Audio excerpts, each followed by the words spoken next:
கேரள மாநிலம் வயநாடு நிலச்சரிவில் சிக்கி உயிரிழந்தோரின் எண்ணிக்கை 125ஆக அதிகரித்துள்ள நிலையில் இந்திய ராணுவத்தினர் உதவியுடன் மீட்பு பணிகள் தொடர்ந்து நடந்து வருகிறது. வயநாட்டில் பெய்த அதிகனமழையால் சூரல்மலை, அட்டமலை, முண்டக்கை, நூல்புழா உள்ளிட்ட பகுதிகளில் வெள்ளப்பெருக்கு ஏற்பட்டு 3 இடங்களில் நிலச்சரிவு ஏற்பட்டது. 500க்கும் மேற்பட்ட வீடுகள் அடித்து செல்லப்பட்டதாகவும் நூற்றுக்கணக்கானோர் இடிபாடுகளில் சிக்கியதாகவும் அஞ்சப்படுகிறது.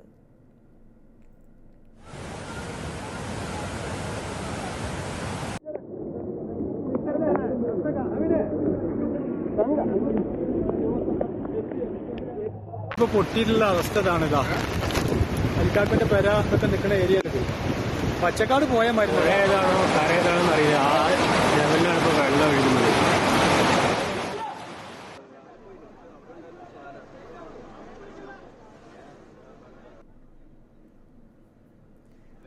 தொடர்ந்து 125 பேரின் உடல்கள் மீட்கப்பட்டதாகவும் 100க்கும் மேற்பட்டோர் காயங்களுடன் மீட்கப்பட்டு மருத்துவமனையில் அனுமதிக்கப்பட்டதாகவும் தெரிவிக்கப்பட்டுள்ளது. சாலைகள், பாலங்கள் என அனைத்தும் அடித்து செல்லப்பட்டதால் மாநில தேசிய பேரிடர் மீட்பு படையினருடன் விமானப்படையும் இந்திய ராணுவமும் களத்தில் மீட்பு பணிகளை முடுக்கிவிட்டுள்ளது. கோழிக்கோடு, மலப்புரம், வயநாடு, காசர்கோடு ஆகிய 8 மாவட்டங்களுக்கு அதிகனமழைக்கான ரெட் அலர்ட் விடுக்கப்பட்ட நிலையில் அப்பகுதிகளில் வெள்ளம் கரைபுரண்டோடுகிறது.